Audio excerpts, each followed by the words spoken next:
Shalom and welcome once again to Treasures of the Torah. I'm Moreh Matan, Pastor Matt McEwen, and this week we are finally to Parashat Ha'azinu. And I feel as if we are at the culmination of something. Thank you for sticking with me this year through this Torah cycle. This week for Parashat Ha'azinu, we have this coming from chapter 32, verse 8 of Deuteronomy that says this. Chapter 32, verse 17. And it says this, gods whom they knew not, new gods recently arrived, which your ancestors did not dread. Here is a comment that is attributed to the Chassam Sofer, and it says this, the younger generation is always a little weaker in religious conviction than the older one. However, in the past, these differences were well within normal limits. There were expected differences between young and old, but the chasm existing between generations today is wide beyond belief.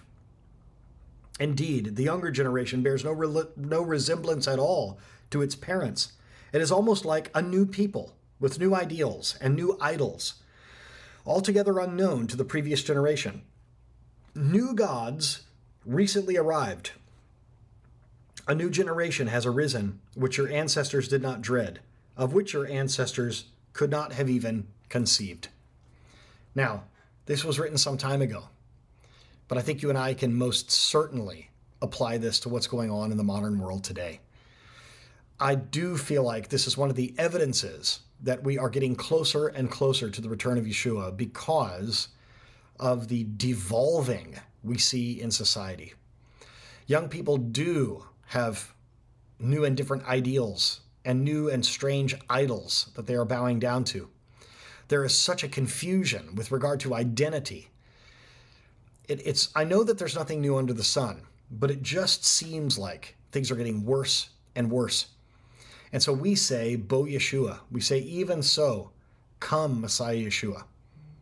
This is a challenge for us because we're supposed to be setting up the kingdom. We're supposed to be making straight the paths for the Lord, for his return. And it becomes increasingly more and more difficult to do so without reprisals, to do so without being labeled hateful or phobic in some way. This is the way society is going right now. We need to pray for a revival, and we need to remember that we learn from the most recent books from Rabbi Shapira that the prophecies that are given that are negative do not have to happen. We have the ability to change the course of history, as it were, by repenting and turning back to the God of Israel. Let us be about that business. Let us not be discouraged. Let us see a young generation of people that are adhering to Torah, that are changing the world and its direction for the kingdom of our King Yeshua. Let us be about that business. Let us not give up and become weary in doing what is right because of the headlines that we see and the news stories that we see.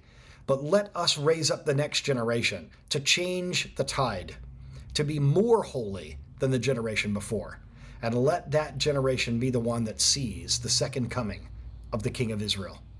May he come soon, quickly, and in our days. I pray that this has been a blessing to you. Thank you for joining me all throughout this last year. Shabbat Shalom.